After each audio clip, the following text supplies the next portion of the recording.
Self-aware millennial.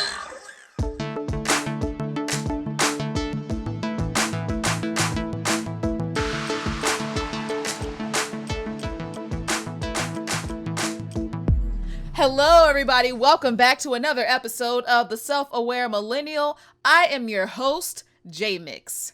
Now, I feel like it is about time that I finally give y'all a little explanation as to where my nickname derives from. I mean, long story short, it's the acronyms or the initials or whatever you want to call it of my full name. But I feel like a lot of people think that I might be a DJ because of my nickname, but I'm not. I've been thinking about it, however, because I find myself to have a broad but very good taste in music. Shout out to my Spotify playlist. But yeah, I love my nickname. It's kind of like Sasha Fierce. Like, it gives me different vibes. Like, I definitely am a different person when people shout my nickname out versus when they shout my actual name out. So y'all, please call me J-Mix. I don't mind it. And I will also say I'm more likely to answer to you if you call me by my nickname versus if you call me by my actual name. Like, that is at this point only reserved for the folks that know me, love me, and have watched me grow, you know? So, no offense, but yeah, J-Mix is the way to go. I want to provide y'all with a quick update on my life since a lot of y'all have been following me from the beginning, and I still consider this a small young podcast where I can still be very intimate with y'all. Actually, I will probably always be very intimate, but now that I've already kind of set the stage for you guys knowing about my health, because again, this is a self-aware millennial and I'm going to be as transparent with y'all as I possibly can, like all the time. As I had explained in the previous podcast, I have trailed the episodes down to a bi-weekly basis so that I could focus on my health. Because what's happening right now is that it's finally catching up. Like, I'm finally getting that sleep, thank goodness. But it's like the rest of my body is still catching up to it. So what I've been personally experiencing these last 2 weeks is weight gain. Or I shouldn't even say it's weight gain. I feel like I'm losing muscle mass. I have not been eating as healthy as I normally have been within the last couple of months.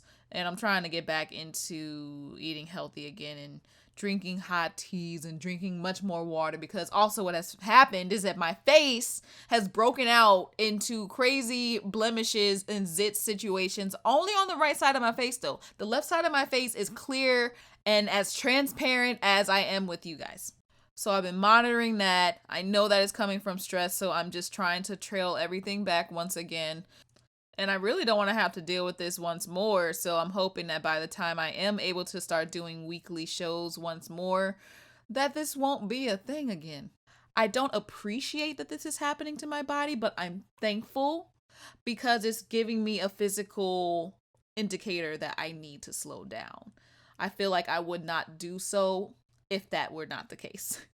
If you're in New Orleans, I know I had been giving protest updates, especially once it all kind of started hashing around June. But I wanted to give y'all an update because there's some call to actions that I want to just relay out there to anybody who is interested. So, Take 'em Down NOLA has a call to action for all who are able to meet in Lafayette Square tomorrow, September 5th at 6 p.m. Their flyer says it's an action rally, so that probably means that a monument is coming down, but don't quote me. I just think that's about to happen. So again, that's tomorrow at 6 p.m. at Lafayette Square.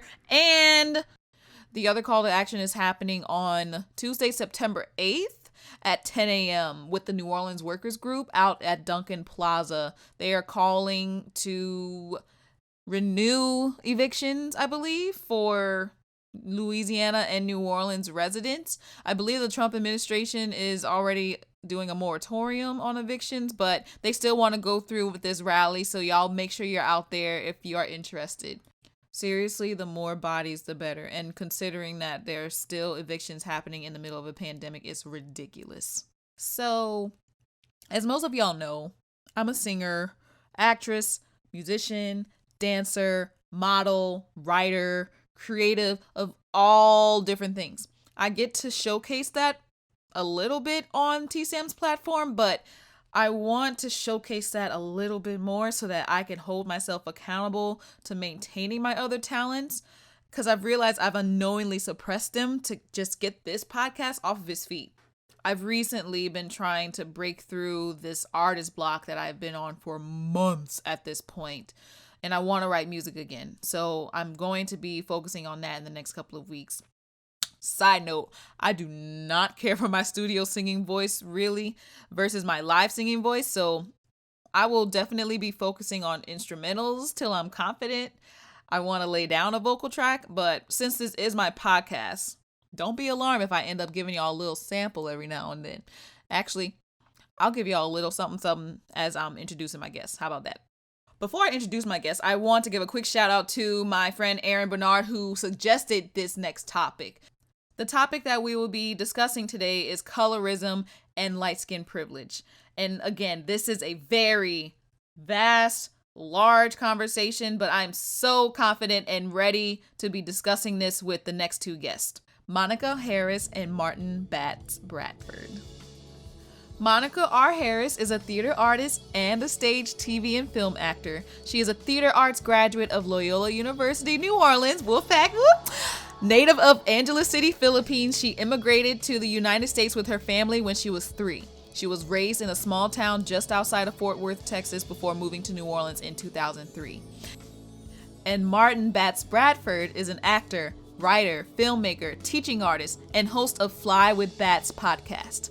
A native of New Orleans with up to 40 TV and film credits and counting, with a host of theater credits and nominations to boot, his motto remains, I live to tell stories through my art, specifically bringing heart and truth to the narratives of those society trains us to ignore. That's a dope motto, and it's very similar to the Self-Aware Millennials mission. So I am so excited to have Martin and Monica on this next episode. I hope y'all enjoy. Self-Aware Millennial. All right, everybody, we have Monica and Batts. Do you want me to say your full name, or you want to say your full name so people aren't just like, I know it's really name, Batts? Oh, no, run the full name. The full name is fine. It's all fine. Martin Batts Bradford in the building. All right. Full name is good. Yeah. Awesome. And just so y'all know, I was just recently on his podcast this past week, basically talking about everything that happened within the last, month that was going on. Last 2 weeks. What's funny is the last week and a half, and that's just how much it happened. It feels like it's a month. It felt like a month's worth of stuff that y'all discussed. We discussed. My goodness. But I'm so a week and a half. Yeah. Well, I'm so happy we were able to cross over and, visit each other's podcasts. Finally, I feel like we've been wanting to do this for a bit. But just to kind of get into it, as y'all know, some of us know, I guess I should say, I'm not sure if y'all are aware, but I have a lovely icebreaker segment called Ponytails, which, it's spelled Tales, by the way, not like ponytail, right, like in the hair. Darn it, you know what? Hold up. I just realized, whatever. I'm going to figure this out. I realized I don't have a ponytail holder nearby, but we're going to figure it out. Anyway, sorry. Okay. And no, hold up. I listened to your last episode and you had the same problem. I did. You need to have a ponytail on deck. I have one. It's just right now, like my hair, I think this is the first time I've done this segment with my hair like it is. Like, and if you're listening, you won't see it, but my hair is like naturally curly right now. So have you ever tried to put a ponytail in with natural hair? Like it's very difficult unless you, like, I normally use, I use old stockings and I wrap it up that way. Oh, you a real one. All right. But I don't have any nearby and I don't feel like getting up. So I got a regular ponytail holder and we're going to figure it out. Anyway, y'all, ponytails. What she got. Yeah. Okay, y'all. So ponytails, spelled T-E-L-E-S, is a weekly interactive series that premiered on my Insta story last year when I asked my friends to tell their tales with a ponytail in their head. I would give the name of the topic, tell my ponytail, and then ask my friends to do the same. So the ponytail inspired question today is, first time you realize you had the lightest shade of brown in your group, or the first time you realize you had privilege as a Black person or a brown person. So I'll let y'all go first and then I'll figure it out myself. And I'll put my ponytail in so I don't forget. Ooh.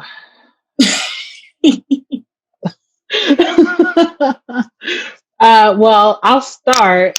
For me, the whole lightest one in my group thing wasn't really the case until I moved to New Orleans, because a lot of my friends in the town I grew up in were either Latinx or white. I did know one Asian family, but I was usually, if not the darkest complected person, I was one of them. Not until I moved to New Orleans did I start to notice I was making more friends that were men and women of color. Did I start to realize that even through the way conversations happened, that colorism was very much a hot topic subject in Louisiana in general and in New Orleans versus where I grew up in Texas, because I'm biracial, and as far as I knew, because my dad's black, I am. But when I moved here, I was told different things. So I would say the first time I realized that I was privileged was just how, I would say honestly, during it's kind of a sad story. So I'm just going to preface that. It's kind of a bummer, but it let me know how I come across to white people. I was interviewing for a job several years ago. They had not met me in person yet. We had done an online submission, and then the first round was phone interview. Mm-hmm. And both of which, the online submission, we corresponded via email. It went very well. We met over the phone, and that also went very well for an architecture firm here in Uptown New Orleans. I wouldn't be able to tell you the name; it's so long ago. Wait, one second, Monica. Just in person. 1 second, Monica. So I don't know if it's your earrings that are hitting the microphone or what, but I hear like some clacking when you're talking.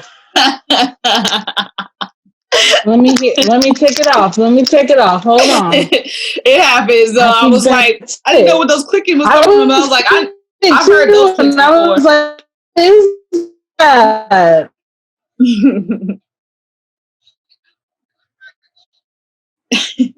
Okay, that's an earring. Okay. I should pick up. I'm not sure. I'm thinking, I don't know if it's the connection on my end, but as long as you can hear me and as long as you can see yourself talking, I'm pretty sure that the Zoom will be okay. Because like right now, like you're cutting in and out. Good. But I think Zoom. Yeah, you cut out for like a second, but I could still hear you. Okay. So I think we're okay. So I'll just keep talking until you tell me stop. Okay. But once I was meeting them for the first time in person, maybe like a month into the interview process, because it was very belabored, I met them in person. They were all shocked that I was not white. So I think from the interview process initially on, they had a very clear perception of who they thought I was versus the reality of me walking through the door not being a white girl who graduated from Loyola. So I could see it on their faces. They were legitimately shocked that I was not white. So needless to say, I did not get that job. I have no regrets about not getting that job. I saw the couple who runs the architecture company literally a month after I didn't get that job. And they were clearly embarrassed and like left the store. Like they were trying to make a purchase, but like realized it was me that was at the boutique that they were at. And then they got embarrassed. Clearly, I watched their body language, and then they just left. They beelined out of there.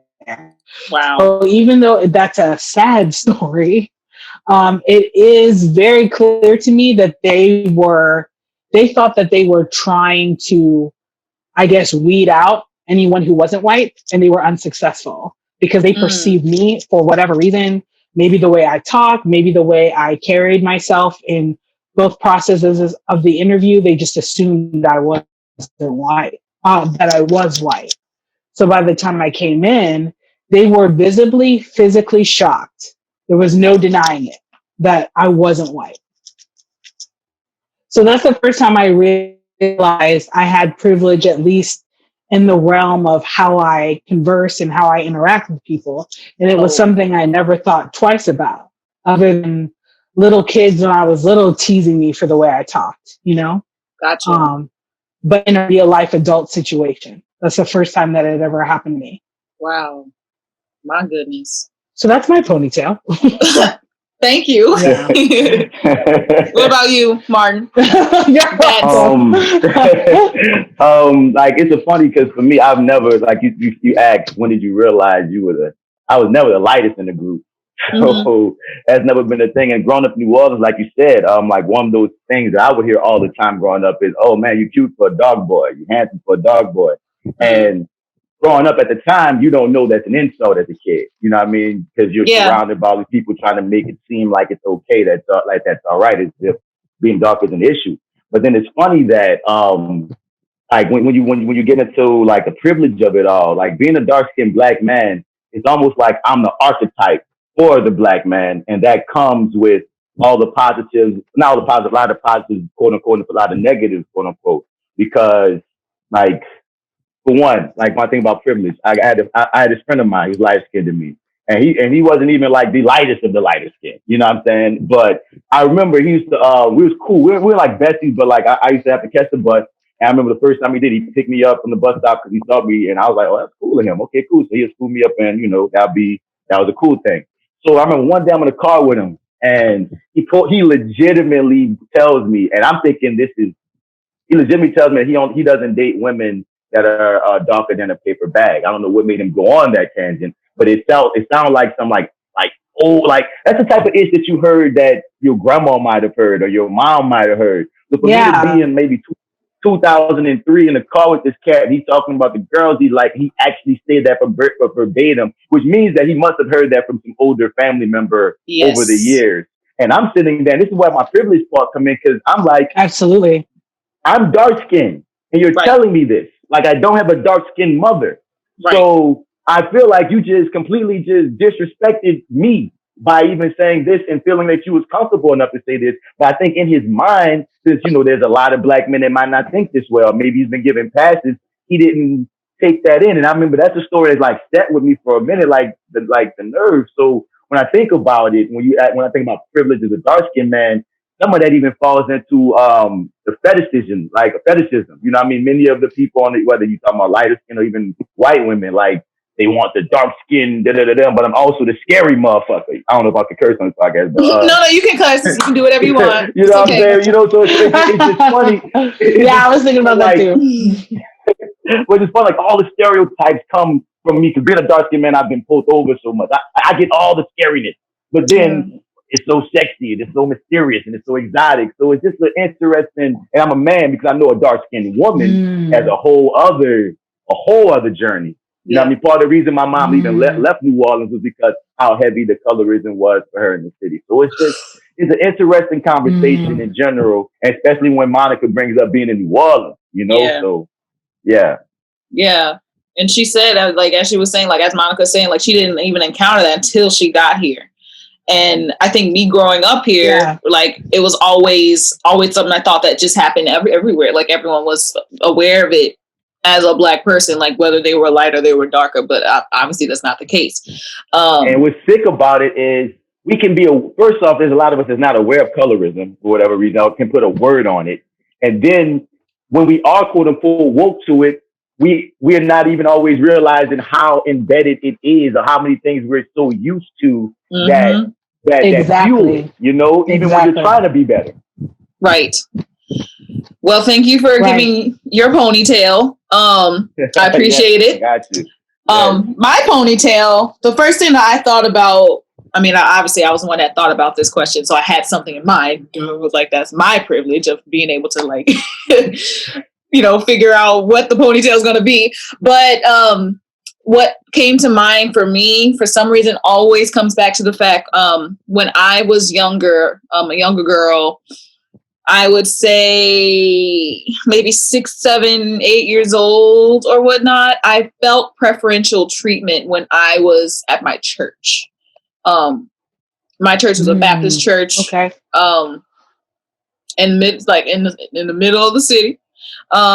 Baptist church. A lot of the kids that went to the church, a lot of them went to public school. A lot of them, for some reason, a lot of them were dark, and they could tell like people just acted differently around those who were lighter. And I was in that group. I was one of the lighter ones, but I wouldn't also say just that.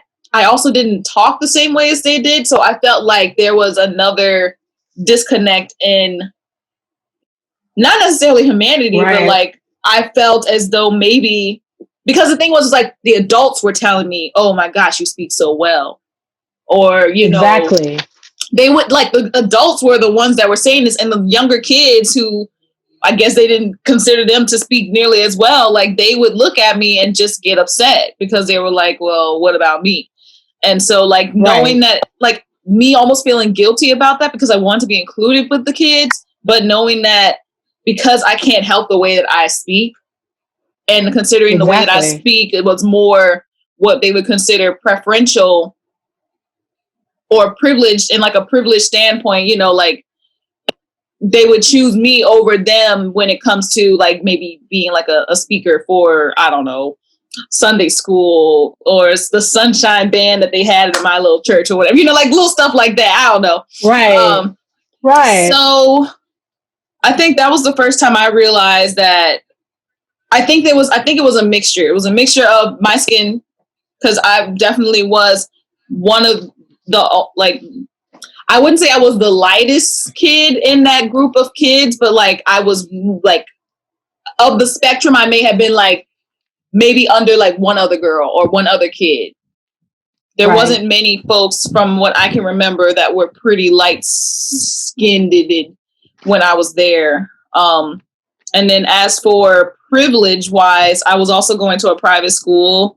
And like I said, a lot of the kids went to a public school, and in New Orleans, at least, private school is completely different than a public school. And most Black parents, at least mine, they wanted me in a private school so that I could have quote unquote privilege, and they wanted quote unquote better education for me and everything. Because I knew that was what was happening, that, all of the privileged kids were getting moved to private schools. None of them were in public schools anymore. And they were like, well, let's go where the privileged people are, So that was my first ponytail, or my first, that's my ponytail. So let's segue into the actual topic. As most people already know, we're going to be talking about colorism and light skin privilege. But first, I'm going to give out a few facts, so y'all just sit back while I do this. So this is going to be a quick rant because some people may not be familiar with what colorism is. And I have a lot of folks that listen to this podcast that are many different nationalities. I do have a hefty Black audience, but I do also have a very hefty white audience. And I know at least within the white audience, they're not necessarily as prone to understanding how colorism affects brown skinned folks like us. So I'm going to give y'all some facts. This mostly came from thoughtco.com if you want to fact check me about the facts I'm about to give you. But colorism is prejudice or discrimination, especially within a racial or ethnic group, favoring people with lighter skin over those with darker skin. It's been around for centuries. It's normally tied to the Black community, but it does not just affect the Black community. Light skin continues to be a desired skin shade amongst many cultures. In the United States, however, colorism evolved from enslavement. The house slave was lighter and, closer to whiteness, while the field slave was darker skinned and far away from whiteness, and the lighter you were, the less amount of labor you endured and all that. If you want to know more about slavery, look it up.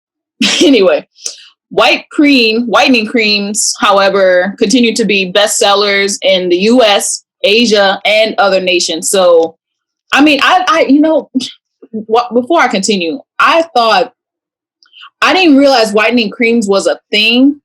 Like, I never really even paid attention to it. But then I think when I was a little younger and I started realizing what colorism was, and like I think the first time I ever heard about whitening creams, I was like, that's a thing. And then like I went to like, I think even like Dollar General, they're sold at like these shops where a lot of people of color will shop. They're sold in the Asian markets. They're sold in Family Dollar, Dollar General. They even have them at Walmart. They have whitening creams. I feel like that's not one of those things that's as pertinent in the South, even though we are struggling with so much racism and colorism. Because like you said, it wasn't until I was much older that I found out, like, it's one thing to hear of it, and it's another thing for like you to find out, no, like in some islands, like it's a thing. It's a part of some people's culture. It's like a norm for some people. And it's one of the craziest things I ever heard of the first time I did. Right. Yeah, I think the first time I heard about it, I think it was over like Oprah or like Tyra or something like that when they were still on air. And I was like, this is the thing, like people actually do this. But anyway. Lil Kim, I think Lil Kim was one of the first people I was hearing about it because they used to accuse Michael of it. But like, nigga, came at Lil Kim about it hard. Yeah, dang. Yeah, y'all. So the legacy and the continuation of colorism, it takes many forms, but it sucks that whiteness continues to be profitable amongst basically almost exploiting our own to be more white. It's so dumb. Anyway, while white people are tanning, by the way, to have darker skin. Like they're trying to be darker, we're trying to get lighter. I don't know why. Anyway, why does colorism matter? So messed up. Why does colorism matter? Because individuals with light skin have real life privileges that aren't afforded to dark skinned people. A Villanova University study of more than 12,000 African American women in prison in North Carolina found that lighter skinned Black women received shorter sentences than their dark skinned counterparts. Because fair skin is associated with beauty and status, light skinned Black women are also more likely to be married than darker skinned Black women. And that is what people say when they're like, you have light skin privilege. Because obviously light skinned folks, right, whether they realize it or not, do have those privileges. And we're going to go into that a little bit more. But I want to just get that information out, especially for my white folks who do not know what colorism is. So I hope y'all can at least digest that information. And yeah, I liken it to their whole how much like blonde, brunette, and redheads. You know what I mean? For whatever reason, the blonde-haired women was put on this pedestal above the brunettes and the redheads. There's that's true. Blonde-haired privilege that happens. Right. It's not to the same. It's way more detrimental and harmful in our world, but it's a certain parallel there. Wow. Yeah, you're right. Yeah. And it's funny because like even when I was at my predominantly white high school, everybody dyed their hair blonde, even though lots of them weren't naturally blonde. I was like, why does everybody want to be blonde? That's a question for their culture, man. But I think that is their standard of whiteness. Like that is like their top tier of being white is to be blonde hair, blue eye. Yeah. Where everybody to be tan and to be blonde. Yeah. Which is funny, actually. I think that when you're thinking about the spectrum of colors or whatever, I mean, yes, there's red, but red is not as light as yellow. So it's like, ooh, yellow's lighter. Blonde is lighter. That's where I want to be. Or if you think about eye color, I guess a lot of them want to be blue-eyed for some reason. But the dark-eyed brown is just normal. It's just regular. It's just whatever. Right. Exactly. It's trippy. Yeah. Right. Well, the reason why I wanted to start, I'm having this conversation with y'all, and y'all are actually on my Facebook when this happened, but just so my audience is aware, I asked my Black following on Facebook about if they thought I had light skin privilege or not, and I got mixed reviews. And because of those mixed reviews, I was like, okay, yeah, I have to cover this. And what I gathered from the responses is that who is considered quote unquote light skin in the Black community is subjective to the individual and their proximity to lightness growing up. And even just in their everyday life, if you think about it. So let's discuss. Which shade do you personally think is considered light skin? Just for the audience, give a celebrity example because then we can all relate. Because if we say someone that nobody knows about, then it's going to be confusing. Lisa Bonet. Lisa Bonet. Okay. Uh, Okay. Jimmy Graham. Okay. What about you? It's a funny thing with this one because I still feel this way, but for majority of my life, I thought everyone felt that what you just said, Maka, like a Lisa Bonet, Alicia Keys, that really super fair type in my mind. When we say light skin, yellow bone, red girl in New Orleans, that's what I would attribute to light skin. It was maybe about 5 or 6 years ago, like really like recent in my life. I was dating this girl, and she was like really into like that conversation, the complexions and all these other things. And she may be between you guys' complexion, and she considered herself light skinned. And I would always be like, "You brown? What you talk about light skin? You brown? No, light skin is this. You're brown." You know what I mean? And we would always have these discussions because she would say she was told that she was light skinned, and it didn't click to me that until that. Okay, so it's people that are darker than her have in their mind that because you're lighter than me, you're light skinned. And exactly, like when you say that proximity, if I'm like, I'm the darkest one in this chat right now. So to me, some people, my complexion would say both of you guys are light skinned just because I'm dark. Even though in my mind, I'm like, there's a dark skin, there's so many shades of brown. That's why when we get to light skin and the level of the privilege, my mind always went, well, we're going to say light skin, we're going to the extreme light. I think that's where my brain always went. And then being in New Orleans around all these Creole folks, a lot, even though they are dark skinned and brown skinned Creole, most of the time the stereotypes that you would see are the more fair one. So my answer is the Alicia Keys, the Lisa Bonets, the et cetera, et cetera. But that conversation about proximity and levels is very, very true. I recently had to contend with it, I'm saying. Gotcha. Yeah, for me, I mean, I honestly considered like my own, but here's the thing. And I mean, I was talking about this with some of the folks on the Facebook. Depending on the time of year, my skin can be much more fair than it is right now. Like we're in the middle of summer. I've been tanned by the sun. Sometimes I'm a lot more fair. And it's like, I think with my skin tone in particular, like it varies. And so does mine. Yeah, a lot. But they used to call your complexion dirty red. I don't know if that was in your dirty red in New Orleans. They used to say, "Oh, that's that dirty red," when it's like, it can go either way. So that makes sense. But no, I think celebrity wise, I always considered like the Lisa Bonets, like you said, and Zoe Kravitz, whatever you want to say. I'm trying to think of somebody that's actually really, really light skinned. I think a lot of people consider Beyonce light skinned too. And that was when I used to, Beyonce and Rihanna's skin complexion would always confuse me when people talk about the light skin conversation, because Rihanna's is like an olive, like the tones are very interesting. And people will call Rihanna. Undertones are different.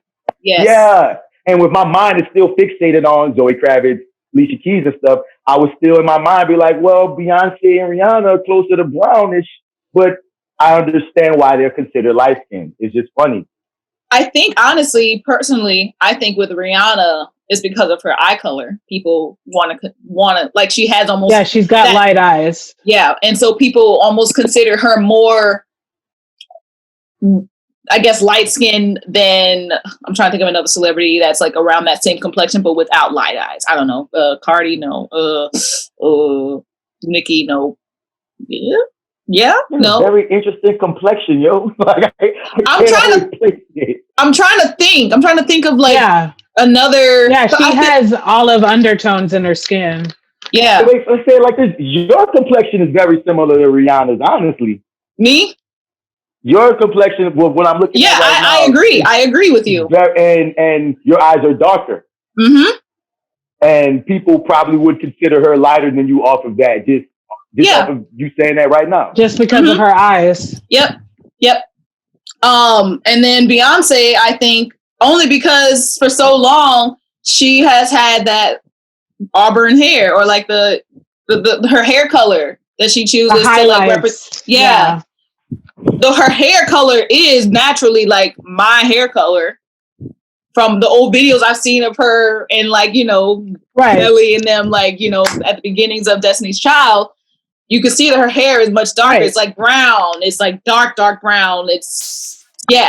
So Yeah. I think if they were to see her in that manner more, like if she were to have like still persona, I don't know the word right now, but like if she would have still had that same image, or she kept her like natural hair color as her Sasha Fierce Beyonce situation now, I feel like she wouldn't be if she were renting. Wait, what'd you say? If she were representing with more natural tones. Yes. She represents lighter tones. Exactly. Yeah.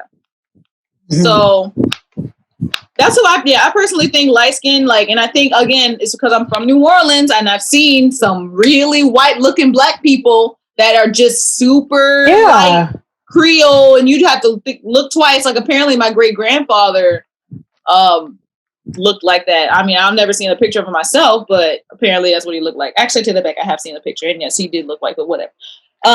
So I want to define, because we were kind of talking about this a little bit, but now I want to go a little into detail. What do you consider a red bone?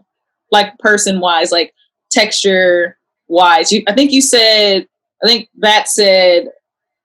I personally considered a red bone and a yellow bone. I feel like all that was the same to me growing up. Red bone, yellow bone, light skin. All of it. I felt like those were interchangeable words, and it wasn't until I got older would talk to other people who would differentiate them even more that I was like, oh, wow. Okay. Gotcha. Cool. So that's a red bone. Cool. So okay. What would you define me and Jessica, Martin? Brown. Wow. Light caramel. I'll be like, you'll be like a light caramel to me. You feel me? Yeah. But be in the caramel family. And when I say caramel, that's like all in the browns to me. In the I don't want to say the darker browns, but like medium brown. Mm-hmm. But like lighter skinned women and men and red bones and that whole section of me, they don't have as much melanin as you guys do. You know, mm-hmm. I can still visibly see your melanin in a way that it's black women. You feel me? But whenever I would think of red bones, light skinned women, the people that would say light skinned, you know what I mean? I would think, oh no, those are the ones that are like, you know, they can get tans, or if me and him get pulled, like this happens if we even take it to the law. If my dude that's light skinned is driving, we are getting pulled over way less than when I'm driving. We've done the freaking test, which is me and my friend. It's crazy. He told me how like the police even talk to him differently. Completely different. He'll be in a passenger seat with me. He'd be like, I can't believe they come at you like that. So they never come at me like that. And so it's a very interesting. So it's almost like another world for someone as dark as me. So you guys in my mind fall like right in that middle state. Mm-hmm. Honestly. Heard. Yeah. So if people don't know what me, Nora, and Monica look like, don't worry. I'm going to have pictures up so people can, decide for themselves. So also, just because I want to get the spectrums out the way so that as we're talking later on, people are aware of what we're discussing and what we're like the situation of spectrums of colors that we are referring to. Let's also define like what is dark skin. Like what would you consider the shade? Let's think of a celebrity that the first shade you're thinking about, okay, this person is dark skinned. The first person I think of right now is Michelle Obama. Like I think that she is dark skinned. I don't think anyone lighter than her is considered dark skinned. It would be more brown skin to me, but I could be wrong. Who else? Y'all got anybody? Sure. I think Don Cheadle is dark skinned. Okay. Now here's an interesting thing. I'm glad you said that. I'm sorry, Monica. Keep going. I'm sorry. Oh, sorry. I think Wesley Snipes is dark skinned. Mm-hmm. Yep. 2 examples.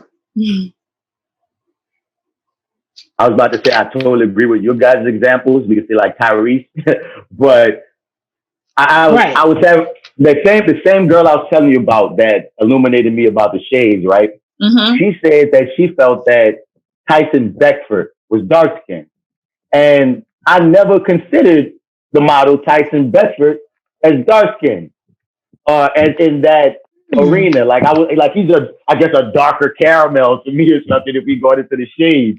But I wouldn't have seen him like you said, Wesley Snipes. I wouldn't see Tyson Beckford and Wesley Snipes standing next to each other being the same tone, But that's right. Me neither.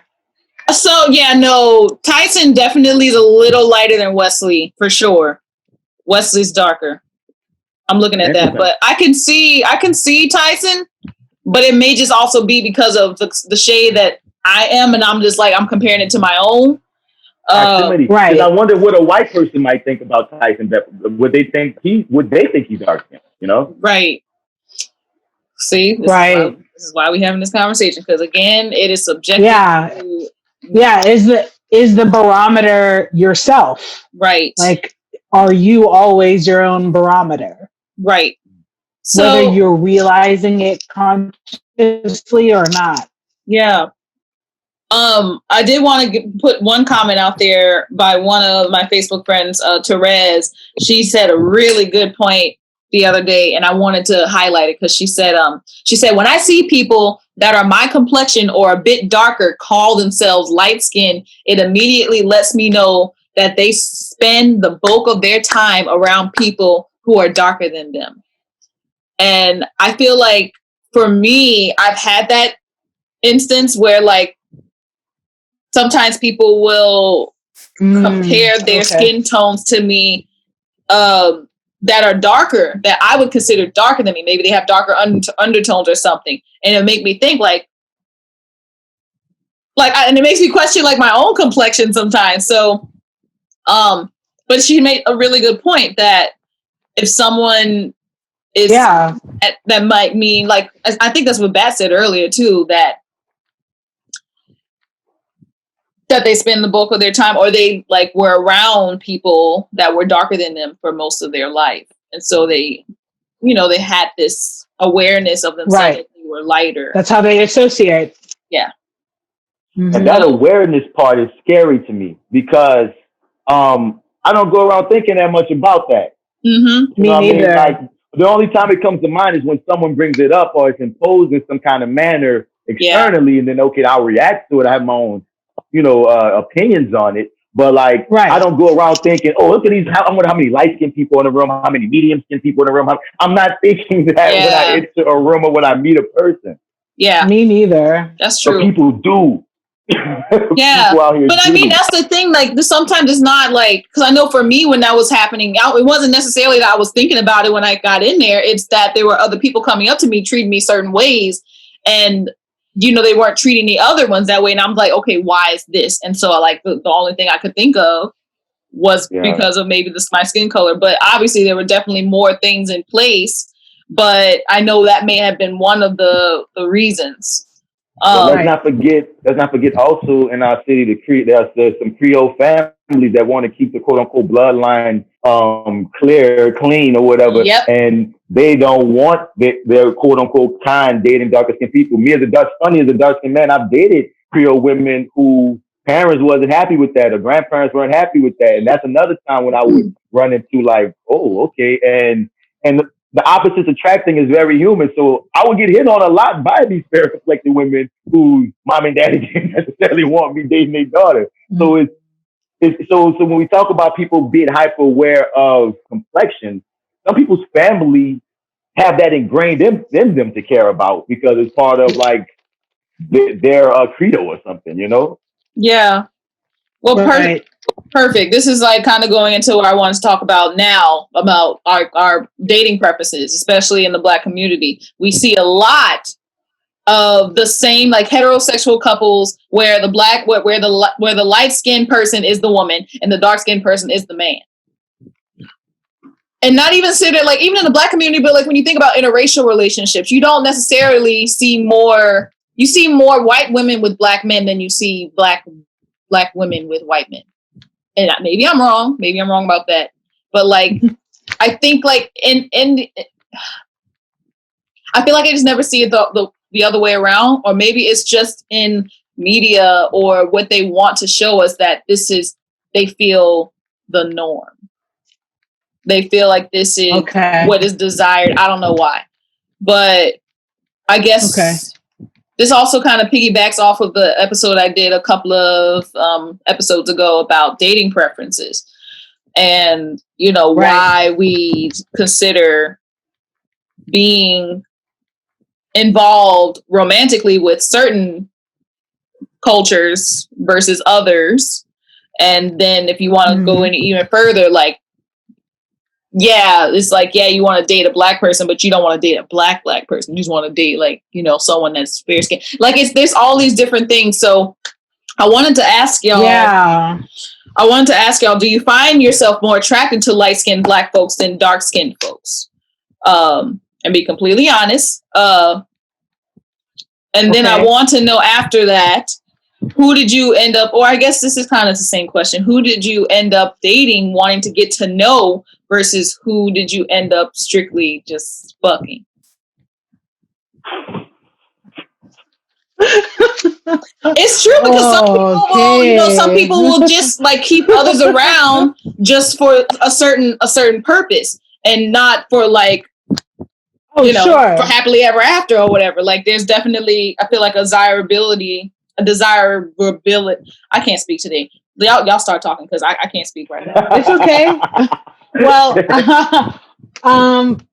I think I'll start. I've dated men pretty much across the board as far as background goes. I've even dated Middle Eastern men. But I will say, by majority, I don't fit the typical category, because most of my boyfriends I've had in my life, or long-term relationships, have been either white guys or very, very deep complected black men.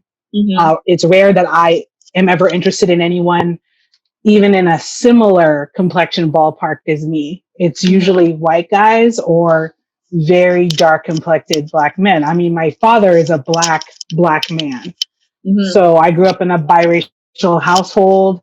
It was never unusual for me to see two couples that weren't of the same race that I could perceive being together. So that's kind of how my mentality was shaped, just seeing my mother, who's like a very fair Filipina, and my father, who's a very dark complected black man, and being able to have children and have a marriage for 39 years. You know what I mean? So I kind of dated whoever. As far as like long term, there's one exception, but my two very serious relationships were both with black men that lasted over a year. Okay. When you said Middle Eastern, just because I'm curious, and I know there are others that listen to this episode, that are going to listen to this episode, that are probably Middle Eastern, or of, you know, I think, is it Southeast Asia? Is that where, yes. India would be considered South Asian. South, okay. I want to just check and make sure, because I know there are different complexions of Southeastern or Middle Eastern. I would say specifically, I dated a Palestinian, and I dated an Israeli. Gotcha. Not at the same time. What were their complexions? That's what I'm asking, because I've met Palestinians and Israelis that are, but like, again, their spectrum is broad as well. Yes, there's definitely a spectrum there. I would say the Israeli gentleman that I dated for the time that I did, if you did not hear him speak, you would just assume that he was white. He was very fair, but he did have dark eyes, dark hair, and lighter eyes. Kind of like an olivey complexion. Not pale, but kind of olive, very light eyes, like green, gray, and dark hair. Gotcha. The Palestinian that I dated had a very, I don't know how to describe it, a very deep brown tone, dark eyes, dark hair. Cool. Okay. I just wanted to make sure. Very different. Since we're like talking about dating preferences right now and colorism, like, I want to make sure we got to get these descriptions in. So what about you, Bats? Right. And the white guys I've dated are all over. I feel like you said, there's layers and a bunch of this, and not like, you're just making me think when you speak on. I want to get into the media aspect first. You know what I'm saying? Of the media for years has most times depicted the dark skinned man and the light skinned woman. Like, whether we talking a cartoon, whether we talking a TV shows and the sitcoms, or we talking a movies. I mean, I was just watching The Five Heartbeats randomly last night, and it was really, and it never dawned on me as much before how much the light-skinned women in that movie were getting put on pedestals. Yep. You know what I'm saying? And it's so ingrained in the culture that all through my life, in my real life, I see mostly everything. I see people. I see my mom, and my dad, like my mom and my stepdad complexion. They're the same. I see all the different complexions coming together. We go to church, we see all kind of couples together.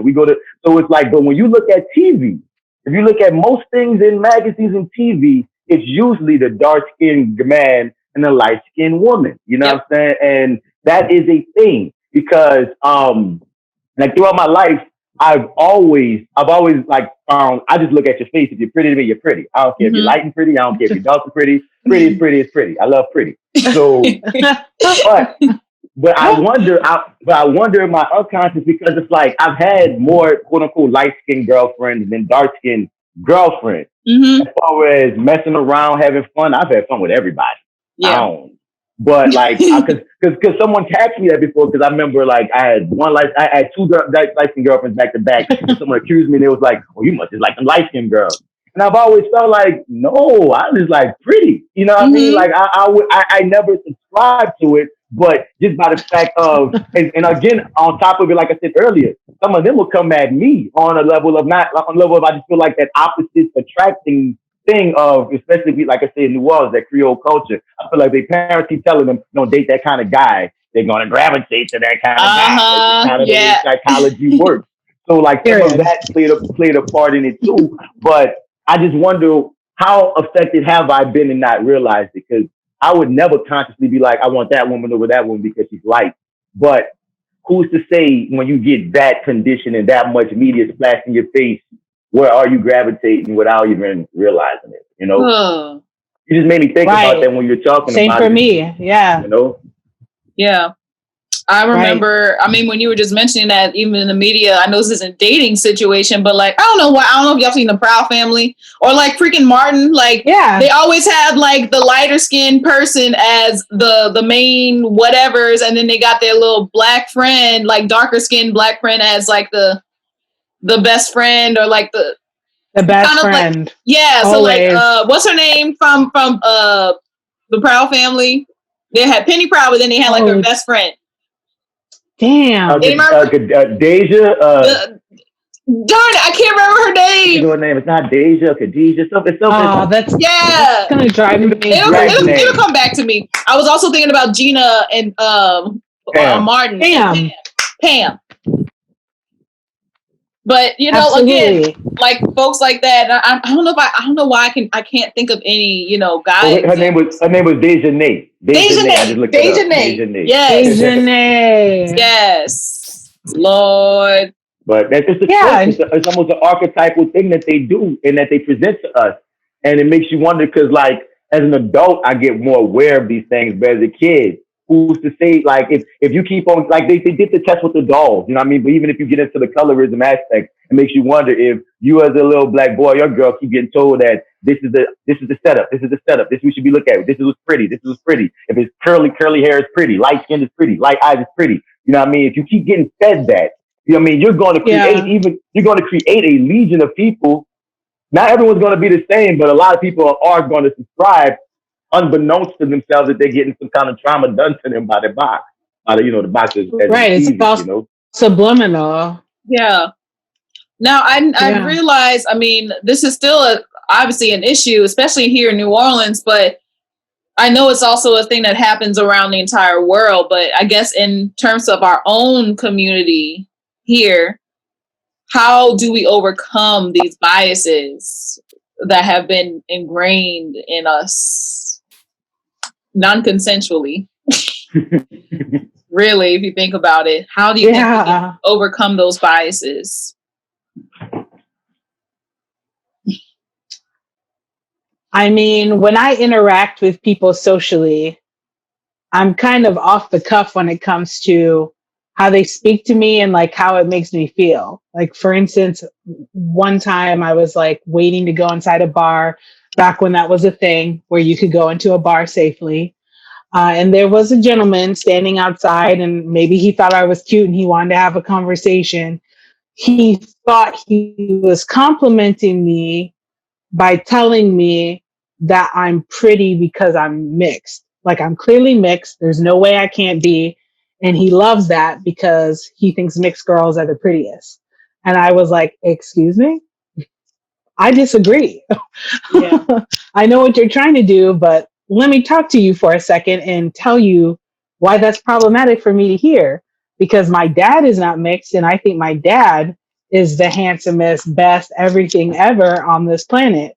So you're telling me my dad isn't good enough, but I am.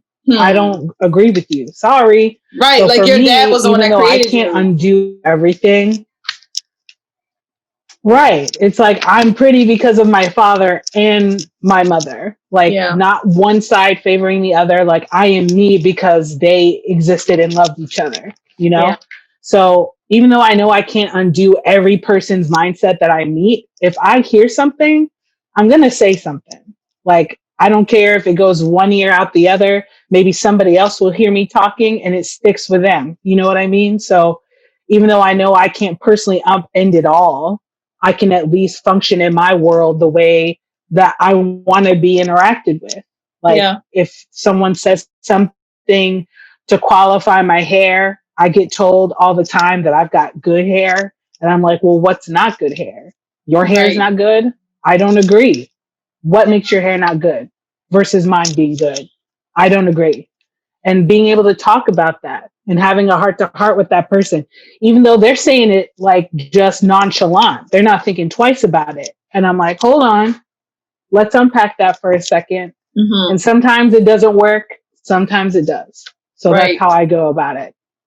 I find it interesting because now that I'm thinking about it, we were kind of honing on like eye color, but I mean, like, hair texture is usually a thing that a lot of folks sometimes aren't very, especially in the Black community.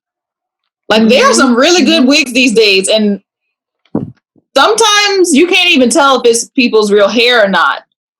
I know a lot of people wear wigs just to, so they can give their hair a break, and I think Protective. some people, to protect it. But I think that some of them wear it to make others make it think that, this is their actual hair texture. And so when people are asking, how do you take care of your hair or whatever, like, they'll kind of play along and be like, well, this is what I do, X, Y, and Z, as if like it's their actual texture or whatnot. Right. I mean, and people are like, is that your real hair? Which They're I like, well, have I want no it. gauge for. Yeah. It's just so unfortunate. Well, then it's yours, huh? It's just so unfortunate that, like, it's only Black people's hair that's so political. You know what I'm saying? Yeah. Like, when you get into, because there's so many layers to, the different reasons why Black women wear weaves, the different reasons why you wear wigs. You know what I mean? Sometimes it's like you said, for protective purposes. Sometimes, which is so messed up and unfortunate, so they can be palatable for the society and to work and all that. Because anytime your natural bush and your natural dreads can mess you up with jobs, that's effed up. You know what I mean? And then we don't want to get into then we get to the condition of the Eurocentric standards of beauty and all that bullshit that goes with it. So it's just so deep into like when we get into Black hair, but that, like you said, that connects to the colorism aspect because everything is in response to white supremacy and racism and that whole condition and that's what all of these are responses to. All of it, So it really just centuries proximity to whiteness, as I said earlier. Like, it's all about that. So I stand by to answer your question.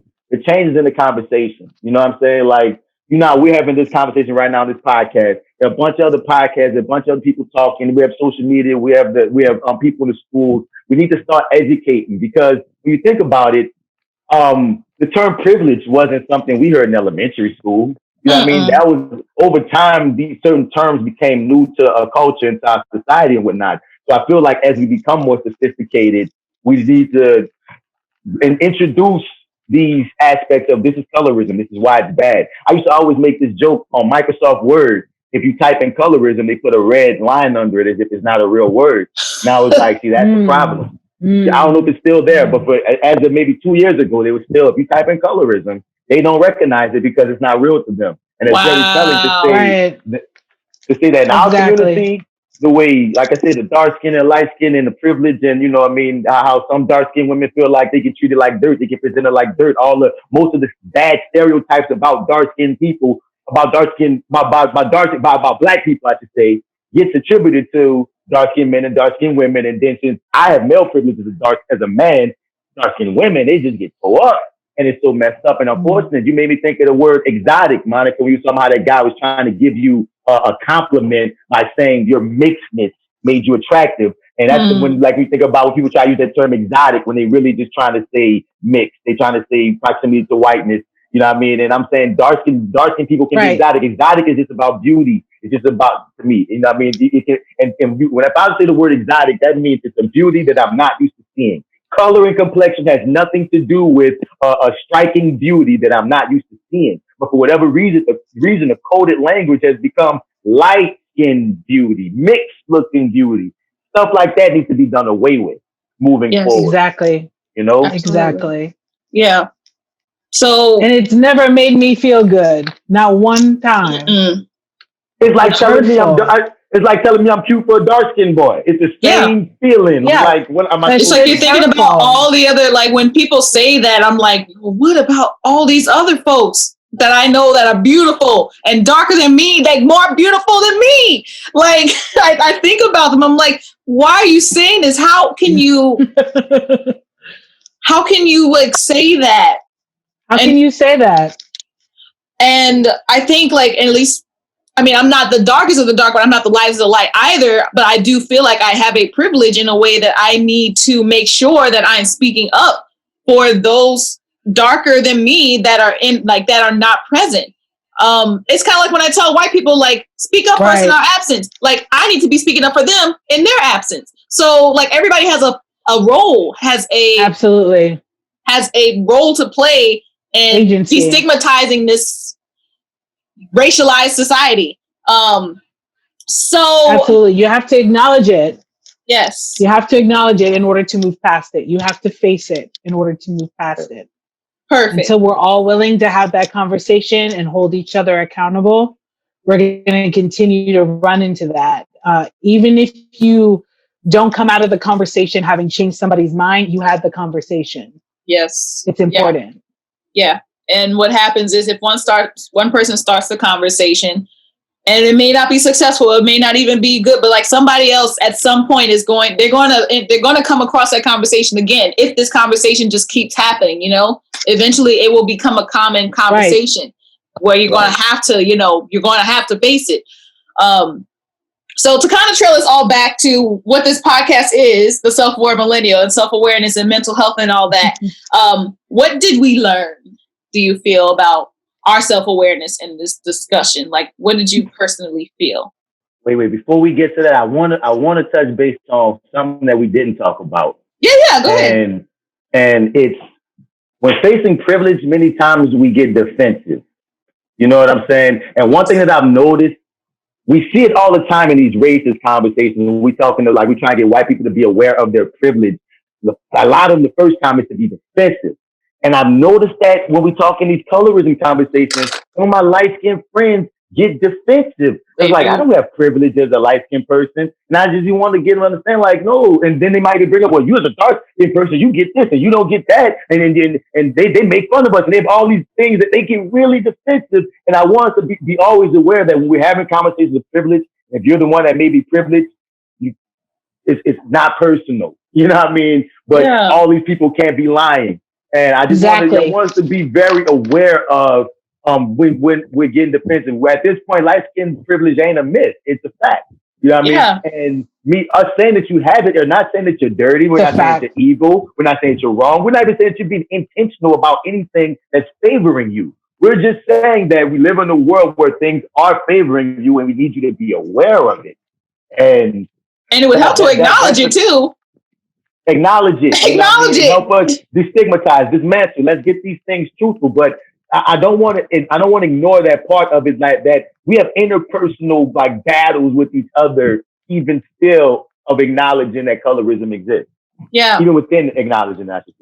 But absolutely. I agree. And when it comes to self-awareness, like especially what I learned, especially through this discussion and like my own self-awareness, I feel that identifying our individual privileges, whether you're light or dark, like it is essential to understanding your role in attaining an equitable society. And it means knowing your strengths within those privileges and utilizing them to elevate the voices of those who are more marginalized than you, depending on whoever you are. Absolutely. Like you can be privileged and be dark. You can be real dark and be privileged because you went to a state-of-the-art school or something. Knowing, like, utilizing that privilege as a dark-skinned whoever to, you know, elevate the voices of someone that may not be nearly as educated or nearly as, like, had nearly as many privileges to go to X, Y, and Z schools and meet X, Y, and Z dignitaries and everything. Like, everybody has a role to play. Mm-hmm. I hate saying it like that. I mean, I know we're all actors, so that's why I'm using, like, role and play, but, like, that's true. That's how I perceive it. Yeah. That's real. It's what it is. Yeah. So it is time for my advice column. I'm calling it J.Mix Explains It All, which is my Instagram handle. If you're not familiar with Clarissa Explains It All, it was like a 90s TV show, Nickelodeon show with Melissa Joan Hart, I believe. Yes. That was a good little show. But that's the name of it. It's just called J.Mix Explains It All with J.Mix. She might be Sabrina the Teenage Witch for one of the generation. She was, yeah. I didn't really watch Sabrina nearly as much as I did Clarissa Explains It All. I think I just trailed off by then and just started watching something else. But I remember seeing it on television. It existed. Yeah. So yeah, it's basically an advice column where I watched both. Yeah. It's basically an advice column where we give feedback to listeners. So I'm telling y'all, this Facebook column that I had with everybody like discussing it, like it was so vast. I was like, I'm just gonna pick through here. My friend Free, who was on my first episode of this podcast, she had a really good statement, and I wanted to just kind of reiterate it, and we can talk about that as we close out. So she said, I don't know if you've seen the latest issue of Elle magazine where they featured Tracy Ellis Ross. She talked about how she has faced discrimination based on her hair by white people. Now, as a Black woman, I understand her struggles because we all go through them. But as a dark-skinned Black woman, I did become frustrated because there is an unsettling trend that Black plight is only considered palpable to white media if biracial or light-skinned Black people are the ones delivering the messages. Trevor Noah, Angela Davis, Amanda Seales, Amanda Stenberg, Jesse Williams, Zendaya, the list of lighter people being the face of the Black community speaking out against racism can go on and on. Yes, we do have quite a few Black and brown influencers speaking out right now, but when it comes to getting it out to the white masses for reception, skin tone plays a role. And when we ourselves see who is more acceptable within media, we sadly internalize that. So that's what she said. And I said, whew. Yeah. So what are y'all's thoughts on that? I believe everything that she said was correct. I know we kind of went through some of the folks earlier, like we said, our Zoe Kravitz and our Lisa Bonet, but they don't speak out nearly as much about these things as the people that she has just mentioned. No. But I think she's correct. No, I mean, she cited everything that I can agree with being a mixed person myself. Like, I agree with that. Yeah. I 110% agree with that. And it makes me sad. Because, I don't even know what I want to say because it's such an insightful statement that I'm just sitting here with it. It's absolutely true. What were you going to say, Martin? I was just about to say everything you said. And it also makes you we talk about the topic of colorism, right? All throughout history, there's some light-skinned activist or someone that's very loud and out about Black rights, and there's a guilt that comes on certain light-skinned people that they aren't Black enough. that's the other side of it too in our community, where there's a lot of light-skinned people that feel like they have to continually prove their blackness and continually be order, you know, and a lot of our dark side, damn, Martin, people give them shit. Like, you know what I mean? Because that's the other side of it. It's the dual trauma. Like, dark-skinned people, we got traumatized by seeing light-skinned people put on a pedestal by massa and by media and by everything for years. So that built a certain resentment. Like, oh my God, look at all the bullshit they put us in, how they present us. But then on the inverse, we created our own little bullshit that we throw at light-skinned people that they don't deserve of. Then now they looking like, well, damn, I'm your brother too. I'm your sister too. We all black. So and it's this. That's part of what I was saying earlier about we have these resentments and these fights and we go against each other. So he named a bunch of people that are light skinned that people listen to, but those are also people that are saying real shit. I mean, I love that they're speaking out, but I wonder even for a lot of them, were they that light skinned person feeling that, oh, I better get woke, or I better learn this stuff because, you know what I mean, I'm often boxed as the little pretty girl or the little weak light skinned dude or the whatever. So let me show you how black I can be. And that's another unfortunate pressure that shouldn't be, but that gets thrown. That's part of the conversation, you know, and it is messed up that the white media now, it's like chicken and egg. They will listen to more quote unquote palpable lighter person. Like I said, I've been taught many times that my dark skin is dangerous, you know, and they get taught that too.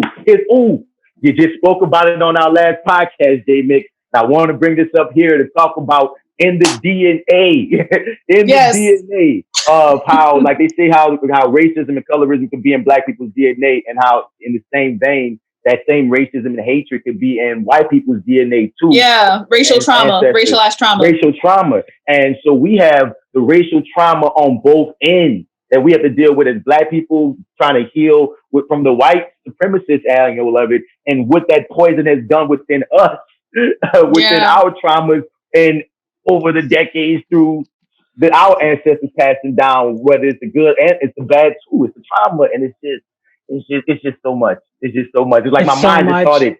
Yeah. It'd be like that. Like you're like, oh guys. It just all starts. Yeah, especially after we finish filming or finish recording, like that's when everything just started coming out. But you know, whenever I get passionate about something, I just can go on and on and on and on and on. Like you gotta stop me. So I had something I wanted to say, and I'm trying to remember it. It had something to do. Oh, you know what? That's what it was. So Free mentioned. So I want to kind of go through these people that she mentioned. I think in the spectrum of light-skinnedness, yes, they are lighter, but I'm thinking Trevor Noah is probably the same complexion as Rihanna again.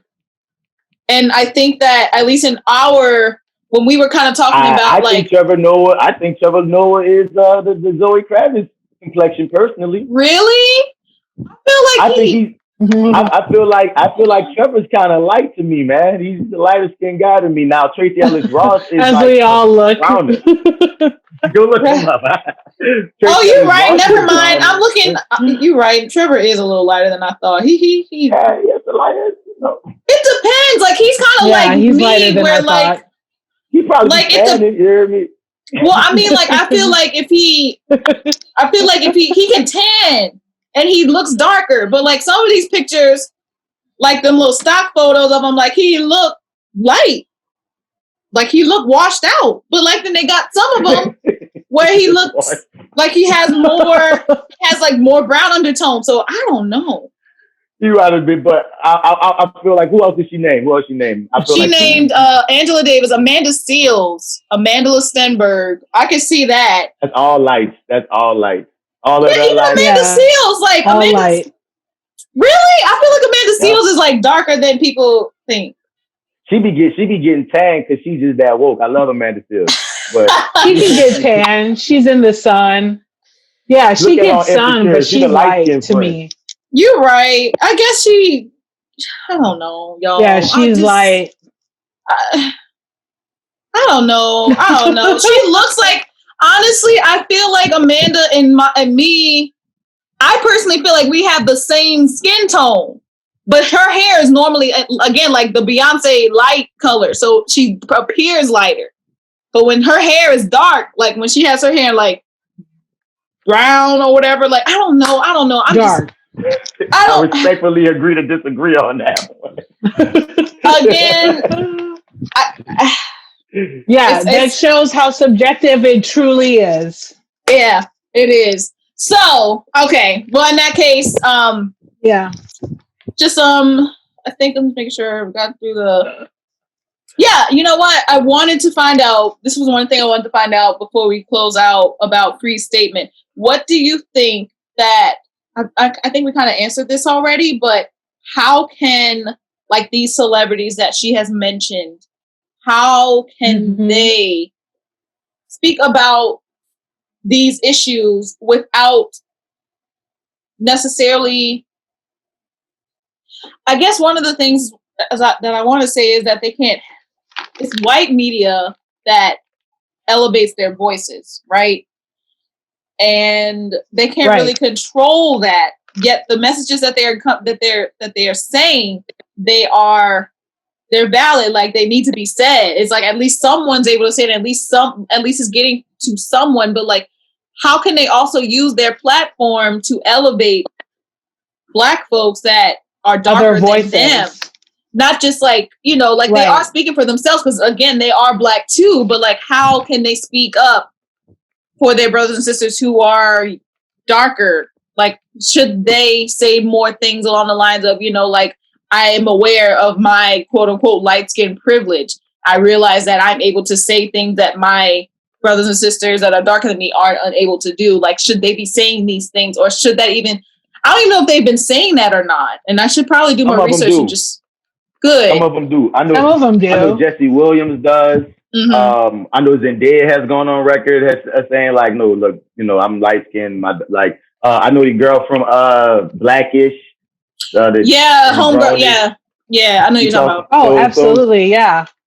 So some of them do. So it goes to what we were saying earlier. The conversation needs to keep happening. People need to keep going. Yeah. You know. But also maybe I don't know if there's a way. And I think what you want them to do is be more intentional. I think what you're wanting is a certain intentionality from being aware of your privilege. Just like me as a man, I have to be aware of am I being sexist or am I being homophobic? It's like I got to be intentional at times in certain conversations or certain points where someone else that might not be getting heard. Same difference. I feel like you want intentionality. Yeah, that's true. Right. Yeah, you want to direct the voices. You want to give direction in order to amplify the voices that aren't being heard normally. I know within my own little section of social media, I try to share content that isn't content I necessarily generate, but is content that I found that I think signifies the voices that I feel need to be heard. If I'm someone who's advocating for Black transgender rights, I sure as hell am going to be sharing Black transgender content creators information and resources. Yeah. I'm not just going to say it all myself. I want you to consider the source. Yeah. So I do it in my own small ways to say, yes, this is how I feel and I agree with this, but they're saying it better than I can. So listen to them. Right. And the beauty of it is, if more, you say you do it in your small ways, but if like 1,000 views happened or 1,000,000 views happened, then we got change, you know? And I think that's what it's about. Right. Yeah. Well, awesome, y'all. Thank y'all so much. I want to let everybody know that I will be conducting, again, another light skin, dark skin comparison survey. It's not dating preferences this time, but I'm planning to conduct a light skin, dark skin comparison survey. I'm going to do it more strategically this time because I want to hear what different groups are saying about it. So I'm going to do one for Black folks. You definitely, yeah. One for all other persons of color, and then one for white folks specifically, because I want to see what each group has, like what they feel is considered light skin or dark skin or whatever. Like I'm going to have questions and all kinds of stuff. Hopefully this survey won't be any longer than 5 minutes. But I'll be sending out the information about this survey in the next couple of days, and I will post the results on TSAM's website. So y'all look out for that, and I'm excited about it. If y'all want to actually help contribute, if you have some like certain celebrities that you just ain't sure about, like I want to put those in there. Like I want to be like, like I said, like with Amanda C, I was like, I don't know. So, all right. So I want to thank Monica and Bats for coming on my podcast, talking about these really in-depth conversations. I always choose the hard ones. I never choose something that's easy going, just because like that's, I mean, and that's why I am on a bi-weekly basis right now, because it's a lot. Because once you finally get a chance to like go back and I thank you for that. What? I thank you for that. Oh, no problem. This is fun stuff. It's just that if it's like right now for me, it's been really difficult to keep doing it every week with the content, because sometimes the subject matter is just like, it takes time for me to even still. But I mean, once I get everything together, I'll be able to get back to like a weekly basis. But this bi-weekly thing has been great. So I want y'all to kind of, I want y'all to give your socials so people can know. And if you have any other websites, I know Martin has the podcast. So like, you know, give that information out. Go right ahead, do it. Okay, you can find me on Instagram at Billie XOGene. That's BILLIE, like the Michael Jackson song, XOG. Cool. Yep, and this is and this is that actor guy, Martin Bats Bradford. You can find me on Facebook at Martin Bats Bradford, but on all the other social medias, Instagram and whatnot, at Mr. Bats, spell it Mr. Out. You're gonna find another cat, and follow the Fly with Bats podcast. That's the Fly with Bats podcast, available on all the podcast platforms. You can follow our IG at the Fly with Bats show to see our video component. We've been having fun with that. Yeah. Yes. And I had a great time on there. As I said earlier, I had a great time.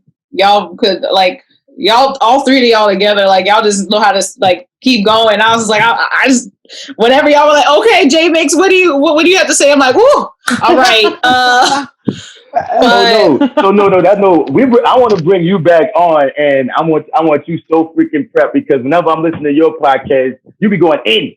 You need to bring you back and talk about non-monogamy, because that last one, I will talk about that for days, y'all. Like, that is my subject. So, and by the way, actually I'll say it in a second, but you guys, if you have any suggestions on future things that you'd like me to cover on the Self-Aware Millennial, you can email the selfaware@gmail.com, or you can follow and DM me on Instagram at the Self-Aware Millennial. If you're all caught up and are itching for more self-awareness content and discussions, consider joining my Patreon, where you'll find bonus episodes and video recordings that didn't make the show. And more recently, I went into detail on my sex life, and with Dylan, sorry, not my sex life with Dylan, but my sex life, I was talking about it with Dylan, who was my last guest. Sorry, that sounded so wrong.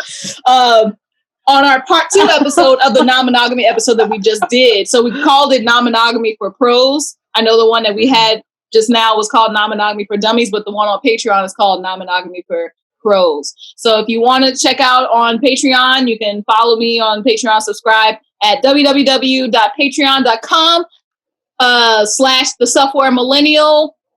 And just so that y'all can get a little tidbit, I'm going to leave y'all with a 5-minute bonus clip from the last Patreon episode that just premiered. So I hope y'all have a lovely week. And again, thank you so much to Monica and Bats for being on this beautiful episode. I will see y'all in 2 weeks. Bye. I feel that non-monogamy has liberated me. Yes. Like, yes. So much. Like, I feel so much freer. And it's not just romantically and physically. It's like, it's whenever just you over. Keep going. Sorry. Overall, yeah. Whenever you get in a practice of like learning how to prioritize, learning how to be honest, and being okay with people like not wanting to like partake in something that is like really personal and intimate, you know, like sex and romance. Like, it totally extends. And then so like my ability to deal with rejection is like so much better. I'm so much more comfortable with a person. Yes. Yeah, totally. Yeah. I want to add this to the episode, but that's okay. The Patreon community if you want, go for it. Yeah. No. The Patreon community needs this, but I may even put a little tidbit on Instagram just so that they can. Yeah. I mean, do you want to just like, we can riff on that a little bit, like this idea of like liberation. Yeah. It's so, yeah, it's just so freeing, you know, it's very to be like, freeing. Yeah. Tell me about like your, like, how is it, how do you, in what ways do you feel liberated and free? My gosh. Here's the thing.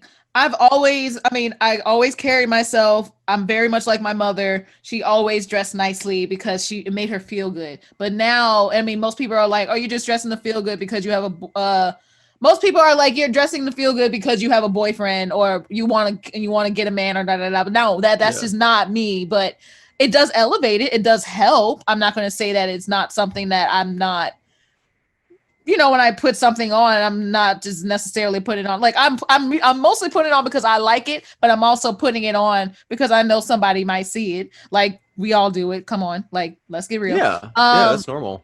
But for me, it's just liberating to know that, to lack of a better term, I can have my cake and eat it too. I know people hate using that term, but it's almost like you made the cake. It's your cake. I made the why can't you eat it? Why are people why do people have this obsession with depriving you of cake that you have made? Exactly. Yeah.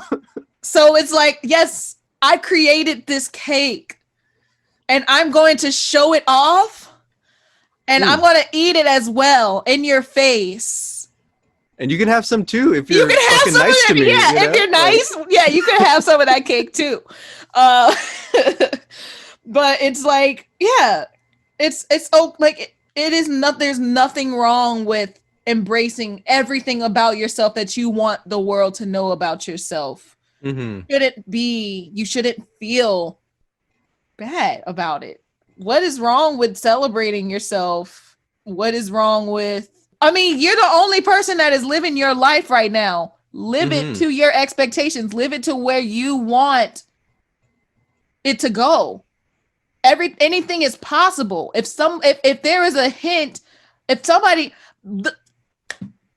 sorry, I'm like going back. I'm like in flashback mode right now because I was literally telling this to I consider him now an ex partner.